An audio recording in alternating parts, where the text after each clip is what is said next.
والدينا ومشايخنا وعن أهل الحقوق علينا عن جميع المسلمين والمسلمات والمؤمنين والمؤمنات وأن الله يرزقنا العلم والعمل ويحفظنا من الزيغ والزلل وأن الله يغفر ذنوبنا ويذهب عنا غيظ قلوبنا ويجيرنا من مضلة الفتن ما ظهر منها وما بطن وأن الله يحفظ علينا الإسلام والإيمان ويختم لنا بالحسنى وإلى حضرة النبي محمد صلى الله عليه وسلم الفاتحة.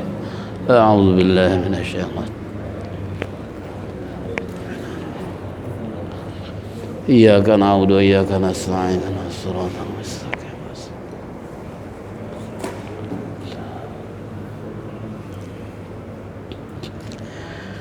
يا رب بالمصطفى بلغ مقاصدنا واغفر لنا ما مضى يا واسع الكرم مصطفى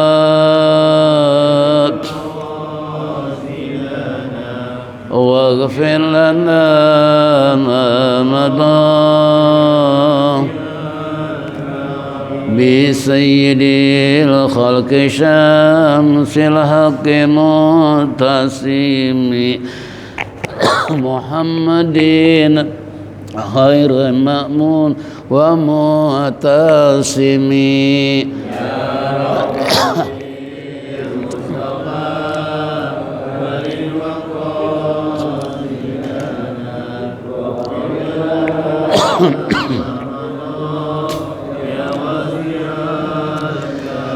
له فرارة حبيب الله حجته ومصدر الفضل والإرفان والكرم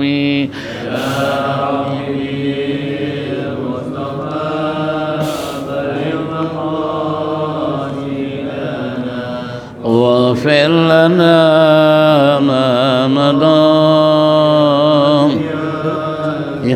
Udah terlalu tutupnya mana? Aslul wujud wa ruhul kauni bahjatu zainu syama'ili wal adabi wa syiyami.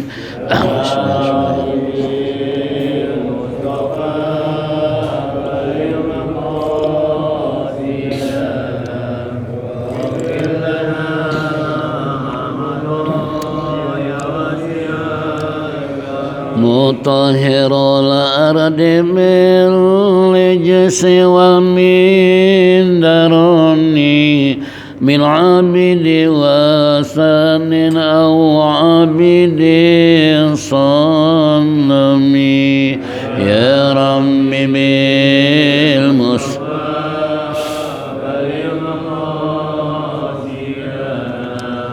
واغفر لنا ما مضى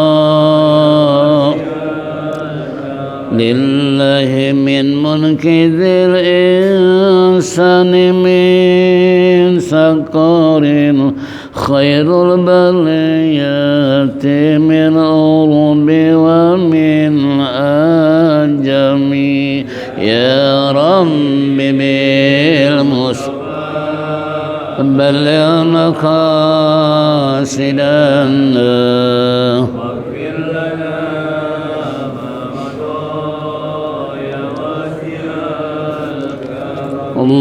اللهم صل وسلم وبارك عليه. معاشر المسlimin wal muslimat rahimakumullah. Bapak-bapak, ibu-ibu hadirin jamaah Masjid Jami Adia Guru Syaban yang saya hormati, alhamdulillah Rabbil alamin wassalatu wassalamu ala asyrafil mursalin sayyidina wa syafi'ina wa maulana Muhammadin wa ala alihi wa sahbihi ajma'in. أما بعد فإن أصدق الكتاب الله خير الهدي هدي سيدنا محمد صلى الله عليه وسلم وشر الأمور محدثاتها وكل محدثة بدعة وكل بدعة ضلالة وكل ضلالة في النار. وقال المصنف رحمه الله تعالى وأدام النفع به وبعلومه في الدارين آمين. وقال ma'asyiral muslimin wal muslimat rahimakumullah. Minggu yang lalu kita telah menyimak terkandung dalam kitab Mukhtarul Hadis kembali Al-Jawahirul Kalamiyah fi Aqidatil Islamiyah, melanjutkan bahasan yang ke Sirah Nabiyina. Jawabannya sampai Basya Syafi. Sirah Nabiyina sampai Wabasya Syafi. Jawabannya Wabasya Syafi. Ngomong sedikit. Zahibatul lakana fi wajhil karim wa kana fi majli fi ghayatil adab. Udah ya. Wa kana musyrikun min sibahu belum. Pertengah. Wabasya Syafi. Zahibat. Lebih dari bawah.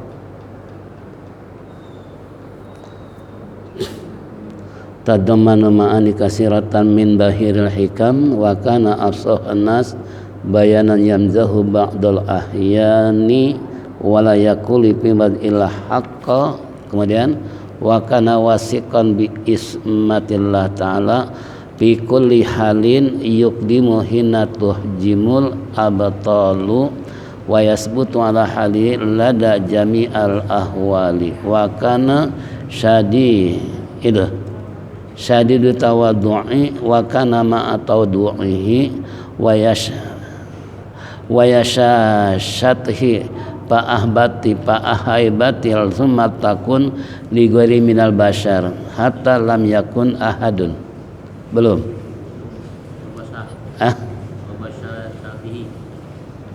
Itu belum lewat ya. Kalau saya kasih tandanya di situ. Iya, kaifa kanat sirah sampai Wabasya Syafi. Wabashar. Pertengahan dari bawah. Kalau itu terjemahan. Kalau terjemahan halaman berapa? Setelah tawadu. Terjemahan halaman berapa? Terjemahannya ngomongnya sedikit kemarin. 66. Kitab aslinya. Terjemahannya 68. 68. Terjemahannya 68.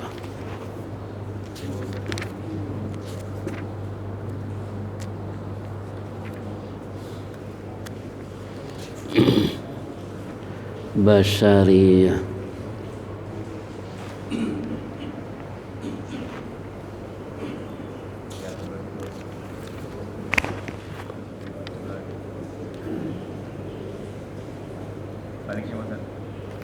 Balik lagi. Al-haqqi wa haqqul khalqi. Mana ini? Oh, wa yashashatihi. Ya dah. Wa yashashatihi. Wa yashashatihi dha haibatil lam takun li khairihi minal bashari hatta lam yakun ahadun min ashabi yu'akkidu fi wajhil karimi nazara wa kana fi majlisihi fi ghayatil adabi ka'annama ala ru'usihim tayru la yaqta'u ahadun minhum kalaman ahadin wala tuzkaru fi majlisihi al-uyubu wa kana al-musyrikuna min sibahu yulakibunahu bil amin wa ba'da di'aihin nubuwata lam yajid a'da'uhu ma'a syiddati adawatihim lahu wa hirsihim ala ta'ni fihi mat'anan wala ilal qadahi fihi sabila wa kana yu'allimun nasal hikmata wal ahkam wa yada'uhum ila daris salam wa qad kumalu wa qad kamula minat tabi man ittaba'ahu fil fadailil amaliyah wa man lam yati'hu sarallahu syai'un min dalika batarikin al aradi wa tabaiyah wa qad azharallahu dinahu ala sairil adyan wa abaqa zikrahu jamila ala lisan muwafiqihi wa mukhalifihi madad zaman wa man tala'a kutubu siratihil mustamilati ala akhlaqihil azimah al-bahirah arafa annahu asyraful alamina fil awsatil batinati wa zahirati. Ini baginda Rasulullah sallallahu alaihi wasallam. Kemarin kita sudah bahas bila bicara beliau selalu menggunakan perkataan yang patut, yang penuh isi dan yaitu yang praktis. Kalau bahasa kita ya bicara sedikit tapi maknanya banyak, luas. Itulah pembicaraan Nabi. Makanya paling ditakuti oleh orang kafir Quraisy kalau Rasulullah sudah bicara. Bukan saja harismanya, wibawa yang cukup begitu dalamnya, namun Rasulullah sekali bertutur kata semua orang akan diam. Semua orang akan memperhatikan dan mendengar ungkapan baginda Nabi kita Muhammad sallallahu alaihi wasallam. Makanya sehebat-hebatnya orang Arab ahli bahasa jauh dibandingkan dengan baginda Nabi kita Muhammad sallallahu alaihi wasallam. Walaupun mereka menganggap Nabi belajar di mana Muhammad. Itu kan kalau bukan sihir apalagi coba, ya. Dia selalu bicara enak kedengarannya, lembut segala macam. Coba kalau bukan sihir pakai ilmu aja. Karena kita tahu Muhammad kan nggak punya guru. Di mana gurunya? Siapa gurunya? Nah kalau kita udah ketahuan guru-guru kita ini disebut oleh mereka, itulah saking sentimennya mereka terhadap baginda Nabi kita Muhammad sallallahu alaihi wasallam. Nih kembali kepada kita semua, inilah beliau. Jadi maksud yaitu kalimatnya sedikit tapi mendapat istilahnya beberapa banyak pengertian dari hikmah yang indah, keterangannya jelas. Di suatu saat beliau bergurau tetapi dalam bergurunya selalu benar, bercanda tapi nggak pernah nggak benar, apalagi sampai bohong. Bercanda Nabi pun toh bercanda sebagai manusia biasa. Sebab nggak mungkin kalau orang ngobrol kongkok kian kemari tanpa ada gurau. Walaupun Nabi nggak seperti kita. Kalau kita ada kongkok kira-kira berapa jam? Kayaknya kurang puas. Padahal itu kongkok nggak ada judulnya. Itu lagi. Malah salah-salah miring sedikit ngomongin orang, gosip orang. Padahal kalau kita tahu diri lebih baik jangan banyakin ngobrol daripada bisa mengandung istilahnya hal menjelekkan orang lain. Lebih banyak perbanyak zikir kepada Allah, ya. Sebagaimana yang dicontohkan oleh orang-orang sufi, orang-orang ahli tasawuf, mereka tidak pernah mengatakan sesuatu kecuali yang mengandung manfaat. Kalau kita terkadang kalau ada ngomong nggak ada manfaatnya. Kalau bahasa kita ngelor ngidul, nasi sepelampang nggak disuguh satu piring, itu bahasa Betawi itu. Ngomongnya kian kemari tapi nggak ada arti, ya. Nah ini alangkah sayangnya. Makanya Rasulullah sabdakan, man kana yu'minu billahi wal yaumil akhir falyakul khairan aw liyasmut. Barang siapa orang beriman pada Allah dan akhir, berkatalah yang benar, kalau tidak diam. Ini mulut orang yang suka bicara diam, kira-kira betah nggak? Betah nggak? Lain dengan orang yang biasa zikir terus menerus. Ya, kalau Imam Junaidi Al-Baghdadi mengatakan 1 detik nggak impas dibayar 1000 tahun, bisa jadi. Kenapa? 1 detik kita lupa dengan Allah. Nah kalau udah ngobrol kira-kira ingat nggak sama Allah? Nih, kalau beliau 40 tahun dia bergaul dengan sesama ya masyarakat atau orang lain itu selama 40 tahun komunikasi dengan Allah, hati nggak pernah lepas. Kalau kita udah ngobrol boro-boro ingat Allah, ingat istri juga, ya. ini Rasulullah kembali dengan bacaan tadi. Beliau yakin bahwa Allah akan yaitu memeliharanya di setiap saat beliau maju. Di saat orang-orang yang gagah berani mundur, beliau tetap tidak mundur. Di saat yaitu bencana menimpahnya, beliau sangat istilahnya rendah diri, tidak sombong baik perkataan atau perbuatan. Inilah jiwa satria Nabi. Jadi kalau saya menghadapi orang-orang kafir Quraisy, gagahnya kayak apapun, kerasnya kayak apa, tapi Nabi nggak pernah mundur. Nabi tetap hadapi dengan jiwa yang tenang, dengan jiwa satria. Kenapa? Karena Nabi yakin bahwa backingan yang akan dilakukan oleh Allah tidak akan membiarkan hambanya yang dicintai oleh Allah. Makanya Nabi selalu siap untuk menghadapi siapapun dan apapun yang terjadi. Nah, ini sampai Allah firmankan Muhammadun Rasulullah asyidda'u 'alal kufar wa rahmahu bainahum. Nabi kalau sudah menghadapi orang kafir kerasnya kayak apa? Bahkan beliau kalau pidato aja khutbah bagaikan singa podium. Nah, apabila mereka menghadapi orang-orang yang keras jiwanya, yang tidak pernah isinya mau dengar apa yang disampaikan baginda wahyu Allah, itu Nabi tetap sampaikan walau kana murrah. Sampai beliau katakan qulil haqqa walau kana murrah. Katakan oleh ya Muhammad sekalipun akibatnya fatal. Murrah itu kan pahit. Ya, sekalipun umumnya akibatnya pahit, tetap sampaikan. Jangan hiraukan mereka. Mereka hanya pandai untuk menakut-nakuti, tapi jiwa mereka adalah hampa. Nah, inilah asyiddau 'alal kufar. Nabi sangat keras kalau sudah menghadapi orang kafir. Maka sunnah Nabi baginda Rasulullah, kita berpapasan dengan orang kafir pun sunnah kita pepet, tahu pepet? Jangan dikasih jalan, itu sampai segitunya tuh, masya Allah. Tapi kalau sesama orang beriman dengan sahabat Rasulullah hamba Allah, Nabi kayak apa kasih sayangnya? Nggak peduli anak kecil, dewasa atau yang lebih tua dan sebagainya, Nabi tidak pernah menunjukkan klasifikasi dalam pergaulan. Tetap beliau gauli dengan penuh sopan santun dan akhlak yang mulia.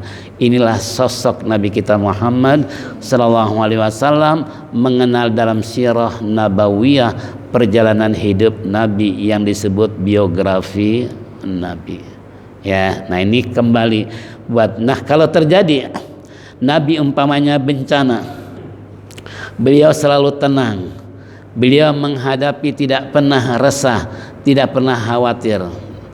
Karena musibah apapun yang terjadi, bisa jadi Allah memberikan satu teguran atau ujian atau memang siksaan, tergantung kepada yang dikenakan musibah oleh Allah. Kenapa sih terjadi ini itu segala macam, itu harus koreksi diri. Yang koreksi diri bukan nyalahin Allahnya, tapi kita masing-masing. Itu yang seharusnya. Kalau terjadi apa? Musibah. Contoh umpamanya kayak apa sih? Negeri Sabah yang dipimpin oleh seorang ratu yang cantik yang bernama Ratu Balqis.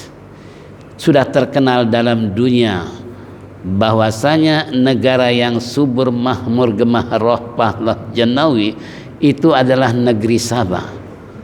Ya, namun apa yang terjadi setelah mereka terlena dengan kehidupan, dininak bobokan dengan berbagai macam fasilitas yang serba leg, yang serba penuh dengan keindahan, tapi dia nggak bersyukur pada Allah, yang akhirnya Allah mengatakan kam min qaryatin ahlaknaha wa hiya zalimatun fahiya khawiyatun ala urushiha wa bi'rin mu'attalati wa qasrim masid. Berapa banyak kami yang hancurkan kampung-kampung, daerah-daerah yang kami binasakan. Sekalipun gedung-gedung pembangunan mencakar langit, maka bagi Allah jika menghendaki musibah sampai gedung-gedung mencakar langit, roboh puing-puing pembangunan menutupi sumur mereka. Nah, ini dijadikan pelajaran seharusnya oleh kita, jangan sampai kita ini dihancur leburkan oleh Allah persis negeri Sabah yang terkenal dengan baldatun thayyibatun wa rabbun ghafur, nanti bagi Allah tidak kesulitan untuk menghancurkan. Kenapa? Karena penduduknya zalim. Itu masalahnya. Penduduknya apa? Mereka melakukan semena-mena. Mereka selalu membuat ulah, membuat keingkaran kepada Allah, bukan mensyukuri nikmat Allah yang diberikan sedemikian rupa, malah mereka kufuri, yang akhirnya janji Allah, la in kafartum inna azabi lasyadid. Jika kamu ingkar pada nikmatku, kata Allah, niscaya siksaanku adalah sangat pedih. Ini kembali buat kita semua, ya. Nah, jadi kalau seandainya musibah itu terjadi, perlu koreksi diri masing-masing. Apa yang menyebabkan terjadi musibah? Sebab Allah enggak menginginkan menjadi kerusakan di permukaan bumi. Ba'da islahiha wala tufsidu fil ardi ba'da islahiha. Jangan kalian merusak di permukaan bumi setelah aku perbaiki. Itu Allah sudah mewanti-wanti, ya. Jadi jangan sekali-kali kita merusak di permukaan bumi. Nah, ini ketika saya ke negara Qatar. Qatar negaranya kecil, tapi mereka hidupnya sangat luar biasa. Sampai-sampai Turget, dia seorang tahfiz Quran dari Indonesia, dia cerita, ini kayaknya bapak-bapak, ibu-ibu, saudara-saudara yang saya rasakan negara baldatun thayyibatun wa rabbun ghafur ini kayaknya pindah ke Qatar nih. Kenapa? Coba negara Qatar cuman hasil gas yang terkenal di dunia, yang terbesar di dunia, gas dari negara mana? Qatar. Bahkan kita pun sempat melakukan satu istilahnya mendatangi gas-gas yang mereka produk sedemikian rupa, dan tidak sedikit karyawan Indonesia pun, bahkan 70 masjid imam besarnya adalah tahfizul Quran dari Indonesia. Bayangkan coba tuh negara Qatar. Bahkan kalau ada ulama-ulama manapun, mereka dikejar, diintimidasi, ingin selamat lari ke negara Qatar. Mereka penyelamat apa? Ulama. Ini makanya kata teman saya, dia dari kalender, dia udah 10 tahun di sana, ya. Dia cerita, makanya saya perhatikan imam-imam di sana nggak ada yang kurus, gemuk semua. Kenapa? Karena mereka segala sesuatunya serba gratis.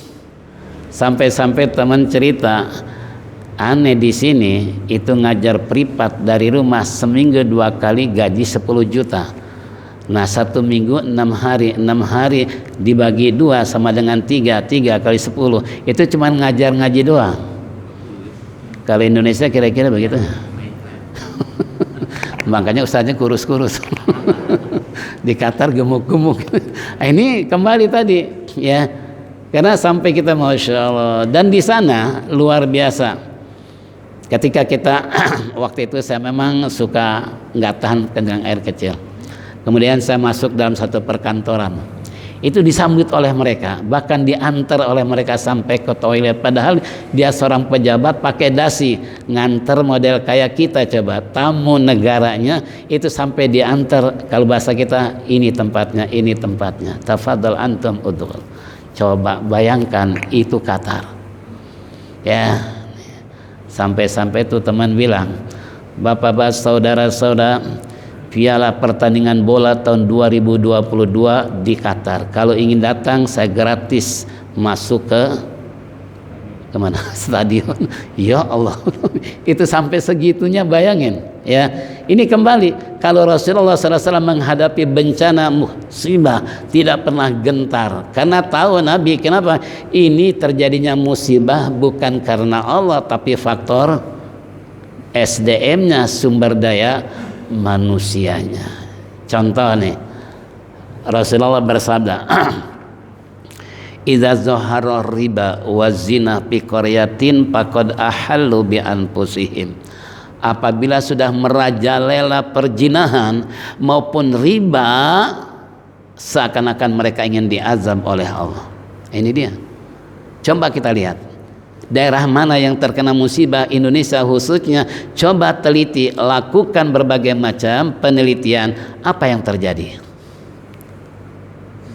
Kalau di Lombok umpamanya, saya punya teman ketika itu menjadi relawan, ingin mengetahui sejauh mana sih, ternyata di pinggir pantai hotel yang remang-remang, begitu terjadi tsunami, apa yang ada? Tidak jauh dari hotel, kondom berserakan bagaikan sampah. Berarti tempat apa nih? Mata. Untung saya nggak jadi masuk ke hotel, cuma lihat doang. Habis banyak si bule. Ya, begitu kita ziarah ke makam waliullah di Batu Layar itu persis yang terkena musibah di Lombok itu. Dalam hati, ya Allah, lebih pantas waktu sebulan sebelumnya kita udah ziarah ke daerah Lombok sana. Itu termasuk kita perhatikan, oh daerah yang kena ini, oh yang kita kunjungi, kata istri saya, kata anak-anak saya, loh kita kan ke sana kemarin. Yaitu dia. Kenapa? Rupanya Allah berdasarkan hadis Rasulullah, apabila terjadi zina maupun riba di daerah-daerah manapun, kapan saja bisa jadi diturunkan oleh Allah bencana sebagai peringatan kepada mereka untuk daerah lain. Asal tadi zina war riba. Ya, ini tolong sekali lagi, kita bukan harus waspada dengan bencananya, bukan, tapi SDM-nya yang perlu diapain? Diperbaiki. Itu kan, bukan memfasilitasi dengan berbagai macam suguhan-suguhan yang indah, di mana tiap-tiap pertengahan kota di situ membuat taman, padahal itu merupakan biang tempat apa? Maksiat di kalangan kaula muda. Itu kan, kita kan nggak sadar. Katanya untuk apa? Untuk agar anak bisa bermain. Lah iya, kalau siang pagi anak kecil main di taman, nah kalau malam nenek-nenek kakek-kakek apain? Kan nggak sadar ini. Itu kan termasuk, ya. Jadi yang harus kita perbaiki adalah bukan kota yang indah, tapi sumber daya manusia untuk tidak melakukan hal yang disabdakan Rasulullah. Sebab terjadinya bencana apabila sudah merajalela zina di kampung-kampung, termasuk riba pun masuk ke dalam pegunungan. Siap-siap gunung untuk hancur, siap-siap gunung akan meledak, karena dengan sebab dua macam tadi. Itu 14 abad lalu Nabi ingatkan kepada umatnya. Makanya Nabi menghadapi musibah tenang-tenang saja. Kalau kita paniknya luar biasa, ya. Nah, kalau saya nggak ingin panik seperti bermusibah ya tadi, gimana caranya? Ya, bukan masalah alam yang kita perbaiki, tapi apanya? Manusianya. Kalau alam istilahnya tergantung kepada manusia. Ya, kalau alam dikelola dengan baik, hasilnya baik. Tapi jangan coba-coba alam bersahabat dengan kita kalau alam selalu dirusak dari berbagai macam segi. Pohon-pohonan diapain? Dibabat habis. Itu kan, gimana nggak terjadi tanah longsor umpamanya. Nah, ini contoh. Lalu berikutnya, beliau yakin bahwa Allah akan memelihara di setiap saat beliau maju, dan seterusnya tadi sudah kita bahas, baik perkataan atau perbuatan, dalam keadaan rendah diri dan selalu, yaitu senyum. Ini senyum termasuk tabasaka akhuka sadaqatun. Senyum terhadap saudaramu termasuk apa? Sedekah. Makanya di Amerika ada kursus senyum. Di Indonesia, padahal ini seharusnya di Indonesia ada kursus apa? Senyum. Malah di negara kafir. Kenapa? Karena senyum itu ibadah. Senyum mengandung sedekah. Bila kamu bertemu dengan saudaramu senyum, subhanallah, kayak apa? Seakan-akan padahal baru saja kita kenal, padahal baru kita lihat, tapi senyum, lontaran senyum terhadap diri kita, begitu simpatinya kita melihat orang yang tukang senyum. Asal jangan senyum sendiri. Senyumnya kalau ketemu, kata Nabi, kalau sendiri berarti lain cerita. Ya, itu senyum itu apa? Ya, itu senyum itu ibadah dan mengandung sedekah. Jadi jangan ketemu orang cemberut, monyong, apalagi kayak orangnya apa? Kayak yang angker gitu. Ini manusia apa sih? Kok kelihatannya apa? Ya, asem kalau bahasa kita. Jangan.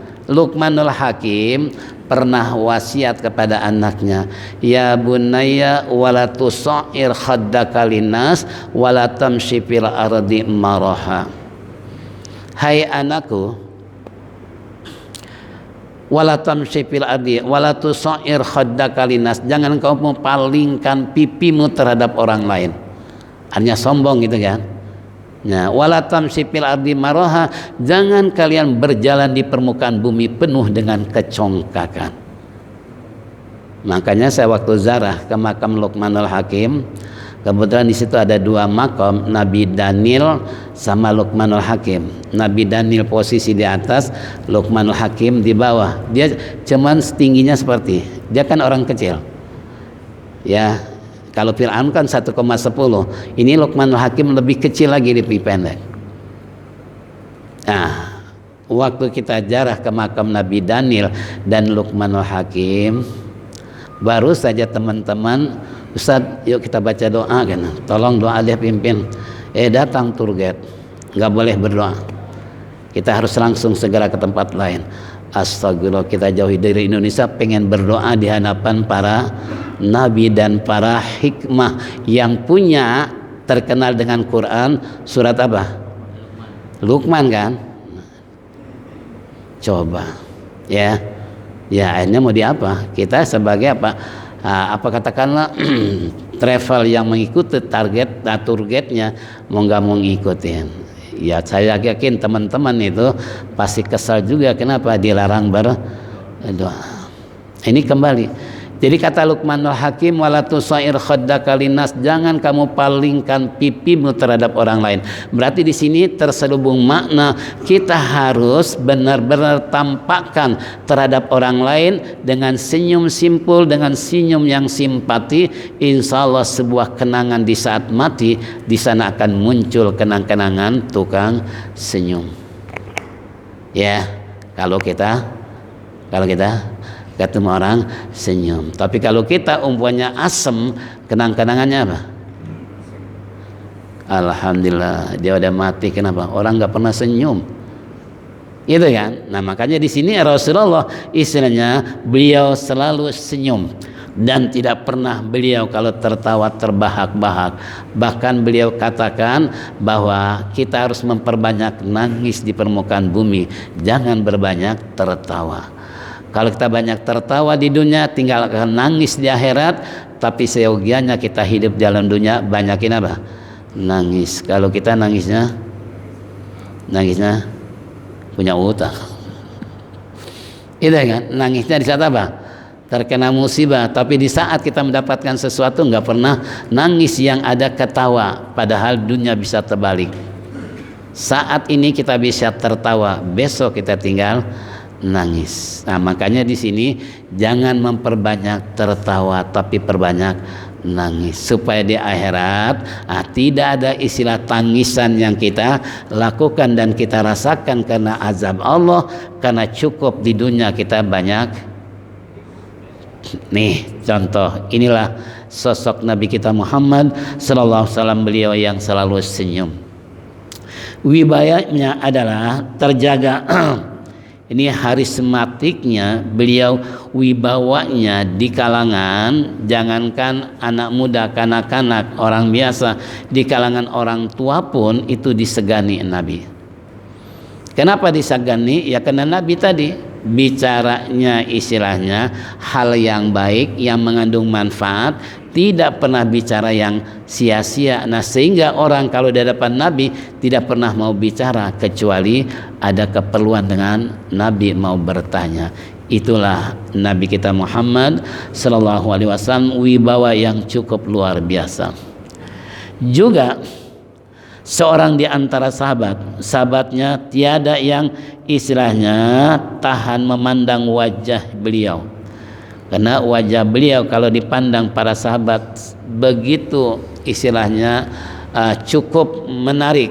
Walaupun ada istilah Nabi Yusuf katanya terkenal gantengnya, iya kan? Cakepnya Nabi Yusuf kayak apa? Tapi Nabi cakepnya kayak apa? Cuman bedanya di mana? Ini bedanya kalau orang menatap wajah Rasulullah, mereka nggak sanggup untuk memandang lebih lama saking apanya. Tapi kalau memandang Nabi Yusuf, terutama di kalangan perempuan, maunya apa? Maunya apa? Beda sama tuh. Ini gantengnya, cakepnya sama, tapi bedanya harismanya tadi, wibanya tadi. Kalau Nabi Yusuf melihat perempuan luar biasa sampai permaisuri raja saja tergila-gila dengan Nabi Yusuf saking cantiknya. Tapi kalau melihat Rasulullah perempuan bukan melotot, bukan pengen apa? Ya, tapi rasa malu yang cukup luar biasa. Ini wajah Rasulullah, ya, luar biasa. Makanya di sini dikatakan oleh musannif bahwa wajah kalau sahabat memandang kepada beliau yang begitu cukup menariknya dan tidak pernah membuat jenuh kepada yang memandang. Ya, ini contoh apa kata musannif tadi. Nah, mereka di majelis beliau selalu memelihara adab yang baik. Adab yang baik dalam bergaul Rasulullah, enggak pernah mereka bicara kalau enggak disuruh oleh Nabi. Enggak pernah mereka menduluhi omongan sebelum Nabi berbicara. Enggak pernah mereka ngambil makanan sebelum Nabi makan. Kalau kita ustadznya, gurunya belum makan, muridnya udah habis satu piring. Ada nggak di sini? Ada nggak? Ada ya. Ya Allah, adab bergaul dengan guru ya tentunya tadi. Kalau sahabat nggak berani mereka ngambil terlebih dahulu sebelum Nabi mengambil. Sahabat tidak ingin istilahnya melakukan sesuatu sebelum Nabi bergerak. Itulah wibawa Rasulullah Shallallahu Alaihi Wasallam dan adab seorang sahabat dengan Rasulullah, artinya bawahan terhadap atasan, murid terhadap guru. Seharusnya kan seperti itu. Ini enggak, guru belum makan muridnya udah kenyang. Luar biasa. Ini ngambil contoh dari mana ini? Ya, kita ngambil contoh dari mana coba? Kalau Allah mengatakan laqad kana lakum fi rasulillahi uswatun hasanah, itu sungguh benar-benar ada contoh tauladan yang baik bagi Rasulullah dalam hal sentuk apapun. Nah, termasuk tadi kalau duduk para sahabat di majelis Rasulullah, mereka tidak ada yang berani sebelum bicara Nabi dan sebelum diperintah oleh Nabi. Ambil makanan pun begitu, minum pun sama. Ini contoh luar biasa Nabi kita Muhammad sallallahu alaihi wasallam. Dan seolah-olah di kepala mereka terpatu dengan burung. Jadi bagaikan ada seekor burung di atas kepala, diumpamakan. Kenapa? Sampai burung nggak tahu kalau ini orang hidup, disangkanya apa? Patung, karena nggak bergerak sama sekali di hadapan Rasulullah. Kalau kita boro-boro istilahnya burung bertengger, nyamuk lewat aja apa? Nyamuk lewat aja apa? Itu kan, masya Allah. Ini kembali seolah di kepala mereka terdapat burung hingga mereka tidak berani bergerak khawatir yaitu burungnya terbang. Sampai segitunya sahabat punya apa? Gaul dengan Nabi kita Muhammad sallallahu alaihi wasallam. Juga seseorang di antara para sahabat yang tidak akan berani yaitu memutus pembicaraan orang lain. Di majlis beliau yaitu celah orang tidak akan disebut. Sampai-sampai ada kalau sahabat bicarakan temannya langsung di-cut oleh Nabi, langsung di-cut oleh sahabat. Apa yang kamu katakan sebetulnya itu adalah enggak benar. Dia orangnya begini. Kalau kita kan enggak, malah dikomporin. Tahu dikomporin? Tahu komporin enggak? Diapain? Seakan-akan terus gitu kan. Nah, kalau sahabat enggak, di-cut. Kalau memang ini bisa istilahnya membuat jadi sebuah hoak ataupun gosip atau ngomongin orang langsung di-cut. Setahu saja orangnya baik, jangan Anda bicara tentang masalah dia. Nah, itu sampai segitunya kalau sahabat sedang ngobrol. Kalau kita malah dikompor-komporin. Ya memang tuh orangnya nggak beres tuh. Ya, setahu saya dia orangnya memang apa? Begini begitu, bukan di-cut malah justru itu sahabat kalau sudah duduk bersama Rasulullah maupun para sahabat yang lain, mereka tidak pernah istilahnya untuk melakukan pembicaraan yang sifatnya sia-sia jagdi atau membicarakan orang lain. Sejak kecil, yaitu kaum musyrik, kaum musyrik, yaitu memberi julukan kepada baginda Nabi kita Muhammad SAW dengan sebutan Al-Amin, seorang yang terpercaya. Ini orang kafir. Nah, kalau orang kafir sudah memberikan julukan kepada Nabi Muhammad Al-Amin, bagaimana kalau orang Islam? Gimana kalau orang yang beriman, orang kafir saja menghargai kepada Nabi dengan panggilan Al-Amin? Ya, orang yang terpercaya. Terpercaya Nabi adalah dalam segala hal, baik dalam dunia bisnis maupun di dalam perjanjian ataupun di dalam segala hal. Nabi jangankan menghadapi orang mukmin, orang kafir pun kalau Nabi berjanji selalu beliau arif dalam memutuskan masalah. Itulah Nabi. Ya, kalau kita ingin mendengar melihat tentang sirah nabawiyah, perjalanan Nabi kayak apa, ini gambarannya seperti ini. Itu orang kafir, mereka memberikan julukan Al-Amin. Gimana kalau umatnya? Gimana kalau orang beriman kepada Nabi? Makanya nggak pantas kalau kita nyebut nama Nabi langsung namanya Muhammad. Pantas nggak kira? Nah, yang pantas kan patah kalimat Sayyidina Muhammad, kan gitu seyogianya. Tapi berapa banyak mereka yang sinis, bahkan menganggap mengkultus Nabi kalau dipakai kalimat Sayyidina, padahal itu kalimat tahiyatan lin Nabi, penghormatan kepada Nabi. Nggak pantas kalau kita nyebut nama Nabi langsung Muhammad. Pantas nggak kira? Kalau Sayyidina Muhammad, subhanallah. Ini contoh, ya, itu orang kafir. Nah, sekarang beliau setelah menjadi Rasul, bagaimana istilahnya mengaku menjadi Nabi, kaum musyrikin tidak mencercayai satu celah pada diri beliau, padahal mereka adalah sangat benci kepada baginda Nabi kita Muhammad sallallahu alaihi wasallam. Namun beliau selalu menyampaikan wahyu dari Allah dengan jujur dan benar. Nah, ini orang-orang kafir kalau dengar ayat-ayat Allah yang dibacakan oleh baginda Nabi kita Muhammad sallallahu alaihi wasallam, mereka selalu memperhatikan, mereka selalu mendengar. Bahkan tidak sedikit mereka yang tertarik dengan wahyu Allah sehingga mereka masuk Islam. Contoh, gimana sih Islamnya Umar bin Khattab yang terkenal dengan apa? Serigala pasang padang pasir, orang gagah, orang sadis, orang yang tinggi besar kayak apa, semua masyarakat takut dengan Umar bin Khattab. Tapi apa yang terjadi setelah mendengar alunan sayup-sayup sampai firman Allah yang menyatakan Bismillahirrahmanirrahim, Toha ma anzalnal qur'ana litashqa illa tazkiratan liman yakhsha. Ini yang membuat luluh, membuat gemetar hati daripada Umar bin Khattab sebelum masuk Islam, mendengar sayup-sayup sampai suara Al-Quran, Toha ma anzalnahu Qur'an litashqa. Ini Toha kalimat mutasyabihat, wallahu a'lam bil muradi. Ini kata tafsir. Nah, kemudian yang kedua, tidaklah kami turunkan Al-Quran untuk menyesatkan kamu, tidak, kata Allah.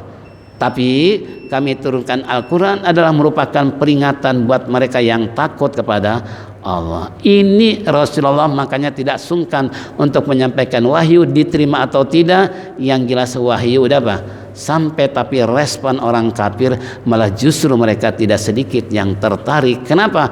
Karena begitu indahnya ayat-ayat Al-Quran. Ini contoh Umar bin Khattab masuk Islam itu dengan sebab akibat tadi terdengar suara Al-Quran dalam surah At-Toha, ya, surat Toha, karena kandungannya seperti itu. Nah kemudian yang terakhir juga beliau mengajari ilmu, istilahnya hikmah, dan istilahnya kepada mereka juga beliau selalu mengajak ke surga. Enggak pernah Nabi ngajak ke, kalau kita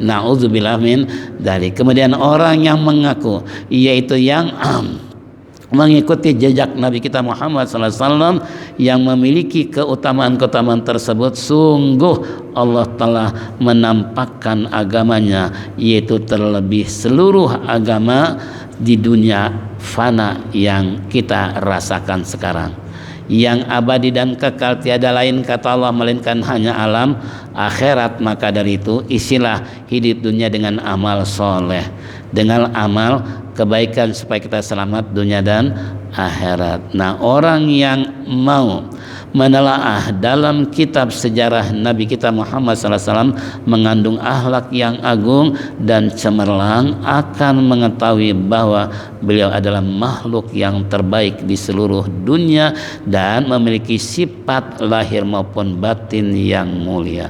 Inilah sosok Nabi kita secara global. Nah, makanya disebut sirah nabawiyah, perjalanan hidup Nabi semenjak lahir sampai wafat.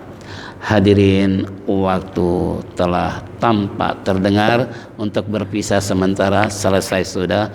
Insya Allah nanti kita akan lanjutkan minggu-minggu yang akan datang. Mudah-mudahan saja Allah panjangkan umur, sehat walafiat, apa yang bersama jadikan ilmu yang bermanfaat sehingga kita bisa mentauladani apa yang dicontohkan baginda Nabi kita Muhammad SAW. Mari kita sama-sama tutup dengan zikir tauhid. Falyatafaddal masykur.